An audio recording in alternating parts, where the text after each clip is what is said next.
بسم اللہ الرحمن الرحیم۔ روزہ اسلام کے 5 بنیادی ارکان میں سے ایک اہم رکن ہے جو تقویٰ، صبر اور اللہ کی رضا کے حصول کا ذریعہ ہے۔ روزہ رکھنے والا شخص اپنے نفس کو قابو میں رکھ کر اللہ کے قریب ہونے کی کوشش کرتا ہے، تاہم قرآن و حدیث میں ایسے لوگوں کا ذکر آیا ہے جو روزہ رکھنے کے باوجود جنت میں داخل نہیں ہوں گے۔ اس مضمون میں ہم 5 ایسے افراد کا ذکر کریں گے جن کا روزہ ان کے لیے باعث نجات نہیں بنے گا۔ نمبر 1، جھوٹ بولنے اور دھوکہ دینے والا۔ رسول اللہ صلی اللہ علیہ وآلہ وسلم نے فرمایا، جو شخص روزہ رکھے اور جھوٹ بولنا نہ چھوڑے اور اس پر عمل کرنا نہ چھوڑے تو اللہ کو اس کے کھانے پینے سے رکنے کی کوئی ضرورت نہیں۔ اس حدیث سے واضح ہوتا ہے کہ روزے کا مقصد صرف بھوکا پیاسا رہنا نہیں بلکہ زبان اور کردار کی حفاظت بھی ضروری ہے۔ جو شخص روزہ رکھ کر بھی جھوٹ بولتا ہے، دھوکہ دیتا ہے یا کسی کے حقوق غصب کرتا ہے، اس کے روزے کی کوئی حیثیت نہیں رہتی اور ایسا شخص جنت کی نعمتوں سے محروم رہ سکتا ہے۔ نمبر 2، غیبت اور چغلی کرنے والا۔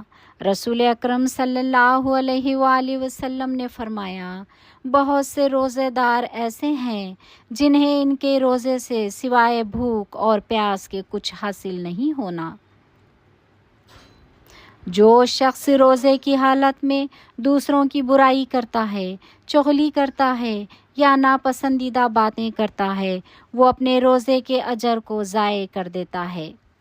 اللہ تعالیٰ نے روزے کو عبادت قرار دیا ہے، لیکن اگر کوئی شخص اپنی زبان کا غلط استعمال کرتا ہے تو اس کا روزہ بے فائدہ ہو جاتا ہے اور وہ جنت میں داخلے سے محروم ہو سکتا ہے۔ نمبر 3، قطع رحمی کرنے والا۔ اسلام میں صلہ رحمی، رشتہ داروں سے اچھے تعلقات رکھنے کی بہت زیادہ تاکید کی گئی ہے۔ نبی کریم صلی اللہ علیہ وآلہ وسلم نے فرمایا، وہ شخص جنت میں داخل نہیں ہوگا جو رشتہ داری توڑنے والا ہو۔ جو شخص روزہ رکھ کر بھی اپنے رشتہ داروں سے قطع تعلق کرتا ہے، ان سے نفرت رکھتا ہے اور ان کے حقوق ادا نہیں کرتا، وہ اللہ کی رحمت سے دور ہو جاتا ہے۔ ایسا شخص اگرچہ روزہ رکھے مگر اس کے اعمال کی سختی کی وجہ سے جنت میں داخلہ مشکل ہو سکتا ہے۔ نمبر 4، رشوت اور حرام کمانے والا۔ رسول اللہ صلی اللہ علیہ وآلہ وسلم نے فرمایا، جس کا کھانا حرام، جس کی کمائی حرام اور جس کا لباس حرام ہو، اس کی دعا قبول نہیں کی جاتی۔ اگر کوئی شخص روزہ رکھ کر بھی رشوت لیتا ہے، دھوکہ دہی سے پیسہ کماتا ہے یا سود کھاتا ہے تو اس کے روزے کا کوئی فائدہ نہیں۔ حرام کمائی کرنے والا شخص اگرچہ عبادات کرے مگر اس کی بددیانتی اور ناجائز کمائی سے جنت سے محروم کر سکتی ہے۔ نمبر 5، نماز نہ پڑھنے والا۔ نماز اسلام کا اہم ترین رکن ہے اور اسے دین کا ستون کہا گیا ہے۔ نبی کریم صلی اللہ علیہ وآلہ وسلم نے فرمایا، بندے اور کفر کے درمیان فرق کرنے والی چیز نماز ہے۔ جو شخص روزہ تو رکھتا ہے مگر نماز نہیں پڑھتا، وہ اپنے دین کے ایک بڑے حصے کو ضائع کر رہا ہے۔ روزہ رکھنے کے باوجود اگر کوئی شخص نماز چھوڑ دیتا ہے تو اس کے روزے کی قبولیت مشکوک ہو جاتی ہے اور جنت میں داخلہ مشکل ہو سکتا ہے۔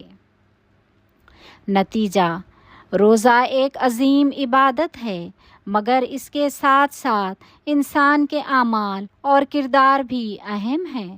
اگر کوئی شخص روزہ رکھنے کے باوجود جھوٹ، غیبت، قطع رحمی، حرام کمائی اور نماز چھوڑنے جیسے گناہ کرتا ہے تو اس کے لیے جنت کے دروازے بند ہو سکتے ہیں۔